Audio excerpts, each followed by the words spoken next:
പിന്നെ രണ്ടാമത് PSCയുമായി ബന്ധപ്പെട്ട ലിസ്റ്റ് നമുക്ക് റാങ്ക് ലിസ്റ്റുകളുടെ കാലാവധി ഇപ്പോൾ അവസാനിക്കുന്നതും 2026 ഓഗസ്റ്റ് 31-നകം കാലാവധി അവസാനിപ്പിക്കുന്നതുമായ എല്ലാ റാങ്ക് പട്ടികകളുടെയും കാലാവധി നവംബർ 30 വരെ ദീർഘിപ്പിക്കുന്നതിന് PSCക്ക് ശുപാർശ ചെയ്യാൻ തീരുമാനിച്ചു.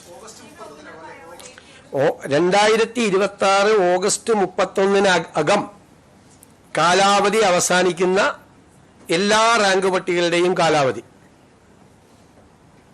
2026 നവംബർ 30 വരെ ദീർഘിപ്പിക്കുന്നതിന് PSCയോട് റെക്കമെൻഡ് ചെയ്യാൻ തീരുമാനിച്ചു.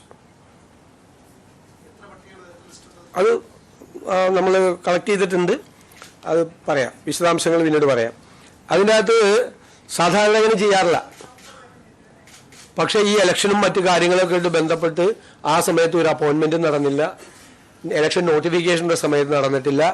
അപ്പോൾ പല പട്ടികകൾക്കും അത് പ്രയാസമായി, വലിയ ബുദ്ധിമുട്ടായി. കുട്ടികളൊക്കെ ഭയങ്കര സങ്കടവും പ്രയാസമൊക്കെ ഉണ്ട്. അവരുടെ ചെറുപ്പക്കാരുടെ ഉദ്യോഗാർത്ഥികളുടെ വികാരം മാനിച്ചുകൊണ്ടാണ് ഇങ്ങനൊരു തീരുമാനം സർക്കാർ എടുത്തിട്ടുള്ളത്. വളരെ പ്രധാനപ്പെട്ട സുപ്രധാനമായ ഒരു തീരുമാനമാണ്.